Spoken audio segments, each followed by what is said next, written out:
پیسے اور ہماری سوچ اس حد تک پہنچا دی ہے. انبیاء علیہ السلام سب سے دنیا کے اندر سب سے بڑے لوگ تھے, سب سے بڑے لوگ تھے. ان کے پاس فرشتے آتے تھے, ان کے پاس اللہ تعالیٰ کی طرف سے وحی آتی تھی. یہ لوگ مسجدوں کو بسایا کرتے تھے, مسجدوں کی خدمت انجام دیتے تھے. جو آدمی مسجد سے ایک تنکا بھی باہر نکال کر ڈالتا ہے, اللہ کے رسول صلی اللہ علیہ وسلم فرماتے ہیں ہر پیر اور جمعرات کے دن اللہ تبارک و تعالیٰ میری امت کے نامہ اعمال میرے سامنے پیش کرتا ہے. میں اس میں دیکھتا ہوں کہ اگر مسجد سے ایک تنکا بھی باہر نکال کر کوئی ڈالا ہے, وہ عمل بھی اس کے اندر لکھا گیا ہے. وہ آدمی بڑا بدبخت ہے, یہ سوچتا ہے کہ مسجد میرا صاف کرنا میرا کام نہیں ہے. ایسا نہیں ہے. ہر آدمی کو مسجد سے لگاؤ ہونا چاہیے, ہر آدمی کو مسجد سے محبت ہونی چاہیے, دلی لگاؤ ہونا چاہیے, چاہے مسجد کے ذمہ دار اندر رہے یا نہ رہے. لیکن اس کا جو حق بنتا ہے مسجد کی خدمت کر کر جنت میں اپنی جگہ بنا لے, مسجد کی خدمت کو انجام دے کر جنت میں جگہ بنا لے. اور اس کے ساتھ مسجد کے آداب بھی بتائے گئے. مسجد کو گندا نہیں کرنا چاہیے, مسجد کو پاک و صاف رکھنا چاہیے. ایل فیل کی چیزیں مسجد کے اندر لگانا اور الٹی سیدھے کام مسجد میں کرنا یہ جائز نہیں ہے. اللہ کے رسول صلی اللہ علیہ وسلم کے زمانے میں اس طریقے کی شاندار مسجدیں نہیں ہوتی تھی. مٹی کی مسجد ہوتی تھی اور چھت پتوں کا ہوتا تھا, اور ایسے ہی ان کی زندگی گزرتے چلی گئی. ایک آدمی آیا مسجد کے اندر تھوک دیا تھا, جس کا ریٹ, جس کا بلغم دیوار پر جا گرا تھا. جو اس زمانے میں کھجور کا درخت یا دیوار یا مٹی کی دیوار تھی اس پر گیا. اللہ کے رسول صلی اللہ علیہ وسلم نے دیکھا تو آپ کے چہرے کا رنگ بدل گیا. یہ اللہ کا گھر ہے, اس نے کس نے کیا یہ کام؟ پھر آپ صلی اللہ علیہ وسلم نے اسے صاف کیا اور صحابہ کو فرمایا کہ صاف کر کے دیں. تو بتانا یہ ہے کہ مسجد کو صاف و شفاف رکھنا چاہیے, اور مسجد کو اللہ تعالیٰ نے ایک عزت بخشی ہے. اس مسجد سے مسلمانوں کی عزت ہے. اللہ کے رسول صلی اللہ علیہ وسلم کسی قافلے کو کہیں جگہ پر بھیجتے تو کہتے کہ گاؤں کے باہر کھڑے ہو کر انتظار کرو, اگر اذان کی آواز آتی ہے تو سمجھو کہ وہاں پر اللہ کا نام لینے والے ہیں, مسلمان ہیں. تو یہ مسجد کی شان ہے اور مسلمانوں کی شان ہے. تو مسجد کے ساتھ محبت رکھنا, مسجد کے آداب کا خیال رکھنا, مسجد کے لیے ہماری ساری طاقت صرف کرنا ہے, مسجد کے لیے ہماری ساری طاقت صرف کرنا ہے. اور یہ بات ذہن میں رہے کہ ایک مسجد, دو مسجد, تین مسجد ایسا نہیں ہے. حد نہیں لگائی ہے اللہ کے رسول صلی اللہ علیہ وسلم نے. ہمارا محلہ جس طریقے سے بڑھتا جاتا ہے, ہمارا خاندان جس طریقے سے بڑھتا جاتا ہے, ہمارے لوگ جب بڑھ جاتے ہیں ایک گھر کے اندر تو وہ آدمی جاتا ہے اپنے بچے کے لیے کہیں دور جگہ لیتا ہے, کہیں دور جگہ لیتا ہے. اس طریقے سے ہمارا محلہ بڑھتا ہے, ہمارے افراد بڑھتے ہیں. جہاں جہاں ہم جاتے ہیں ہمارے لیے مسجد کی ضرورت ہے, ہر محلے میں مسجد کی ضرورت ہے. اس مسجد کے ذریعے سے ہم لوگوں کو نمازی بنا سکتے ہیں, لوگوں کو نمازی بنا سکتے ہیں. یہ بات میں اس لیے کہتا ہوں, لوگ عام طور پر ہیلے بہانے بناتے ہیں کہ مسجد یہاں سے کافی دور ہے, یہاں سے کافی دور ہے. مسجد دور نہیں, اب بالکل قریب ہو گئی, محلے میں آ گئی. محلوں کے لیے ضرور, محلے والوں کے لیے ضروری ہے کہ مسجد کو آباد کرے, مسجد کے اندر ہمیشہ اپنا تعلق جوڑ کر رکھے. اور یہ بات بھی ہے کہ اللہ تعالیٰ کے لیے جو آدمی مسجد بناتا ہے اس کے لیے وہ صدقہ جاریہ بن جاتی ہے. الحمدللہ آج یہ مسجد جناب عبد الرحیم مرحوم صاحب کے نام سے بنائی گئی ہے, ان کے فرزند نے بنایا ہے. الحمدللہ ان کے ساتھ اور بھی ان کے رفقاء کرام ہیں. اللہ تعالیٰ اس مسجد کو ان کے لیے صدقہ جاریہ بنا دے. اللہ تبارک و تعالیٰ اس مسجد کو ہمیشہ آباد رکھے, اس میں نماز پڑھنے والوں کو راحت اور سکون عطا فرمائے, اور یہاں سے دین کا بول بالا ہو, ہمیشہ دین کی تبلیغ ہوتے رہے. اللہ تبارک و تعالیٰ یہ سعادت ہم سب کو اور اس مسجد کو عطا فرمائے. اور جب تک ہم رہیں گے ہمیشہ اس بات کو یاد رکھیے, صرف یہی مسجد نہیں, جہاں کہیں بھی مسجد کا معاملہ ہوتا ہے وہاں آپ کو ہمیشہ اپنی حاضری دینا ہے. اپنے محلے میں ہے تو اپنے محلے کی مسجد کو آباد کرنا ہے. یہ مسجدیں اللہ کا گھر ہیں. اللہ تعالیٰ فرماتا ہے وَأَنَّ الْمَسَاجِدَ لِلَّهِ فَلَا تَدْعُوا مَعَ اللَّهِ أَحَدًا. مسجدیں اللہ تعالیٰ کا گھر ہیں اور اس کے اندر اللہ کے علاوہ کسی کو نہیں پکارنا چاہیے. ہمارے مسجدوں کی شان یہ ہے کہ اس کے اندر شرک نہیں ہوتا. ہماری مسجدوں کی شان یہ ہے یہاں پر اللہ کے علاوہ کسی اور کو پکارا نہیں جاتا. ہماری مسجدوں کی شان یہ ہے کہ اس میں اللہ کے رسول کی باتیں بتائی جاتی ہیں, کسی اور کی باتیں بتائی نہیں جاتی. دنیا کے اندر ایسی مسجدیں جب تک نہیں ہوتی ہیں تب تک اسلام نہیں پھیلتا. مسجدیں بہت ساری ہیں جہاں پر اللہ کے رسول کے نام کے ساتھ بہت کچھ ملا کر کے آ جاتا ہے, جہاں پر اللہ کے ساتھ دوسروں کی بھی بلایا جاتا ہے. لیکن ہماری مسجدوں کی شان یہ ہے کہ جس کے اندر شرک اور بدعت نہیں ہوتا, اور ایسی مسجدیں ہی قائم ہونی چاہیے, اور ایسے ہی قلعے جو دین کے قلعے ہوتے ہیں, اور یہ مسلمانوں کا امتیازی شان ہے. اللہ تعالیٰ فرماتا ہے فَلَا تَدْعُوا مَعَ اللَّهِ أَحَدًا. اللہ کے علاوہ کسی کو اس کے اندر مت بلا. اور آخری بات یہ ہے مسجد محبت کا پیغام دینا چاہیے. مسجدوں کے اندر محبت کا پیغام ہونا چاہیے, نفرتوں کا پیغام نہیں ہونا چاہیے, لوگوں کے دلوں کو توڑنے والا کام نہیں کرنا چاہیے. مسجدوں کے اندر ہمیشہ اتفاق, اتحاد, ایسی چیزوں کو بٹورنا چاہیے اور ایسی چیزوں کو فروغ دینا چاہیے, اور ایسے تعلیمات مسجدوں کے اندر ہو جس سے ہمارا ایمان بڑھتا ہو, بنتا ہو اور پھلتا پھولتا. ہماری چھوٹی سی حرکت بھی اللہ تعالیٰ ثواب میں لکھ دیتا ہے. تو مسجدوں کو آج کل آباد کرنے کے لیے ایک چیز کی ضرورت ہوتی ہے, وہ یہ ہے ہمارے پیسوں کی ضرورت ہوتی ہے. جب بھی موقع ملتا ہے آپ کو جو بھی دینا ہوتا ہے یہ مسجد کو دیتے ہیں, تو یہ سمجھیے کہ آپ اللہ کو دے رہے ہیں. اور اللہ تعالیٰ کیا کرتا ہے, قرض حسنہ جو آپ دیتے ہیں اسے پالتا ہے, پوستا ہے, بڑا کرتا ہے. قیامت کے میدان میں جب آپ آتے ہیں نہتے ہوتے ہیں آپ کے پاس کوئی خیر نہیں ہوتا, اللہ تعالیٰ تمہارے دیے ہوئے پیسے کو بڑھا کر ثواب کی شکل میں لا کر تم کو دیتا ہے, اور تم کو بتاتا ہے کہ دیکھو یہ چیز ہے جو میں نے تمہارے لیے پال کر بڑھا کر کے رکھا ہے. تو مسجدوں کے اندر دینے سے, مسجدوں کے اندر اللہ کے لیے خرچ کرنے سے کبھی بھی اپنے دامن کو تنگ نہیں کرنا چاہیے اور اپنے ہاتھوں کو گھسیٹنا نہیں چاہیے.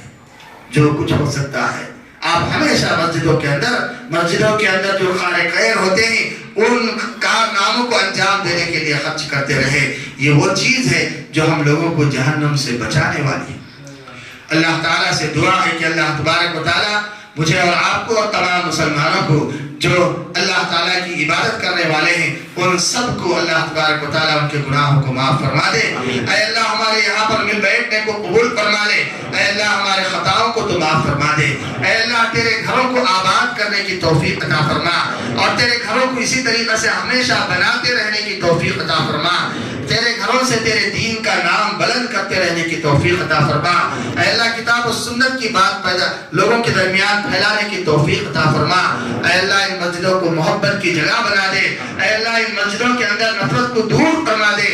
اے اللہ جب تک ہم رہے مسجدوں کے ساتھ محبت کرنے والے, مسجدوں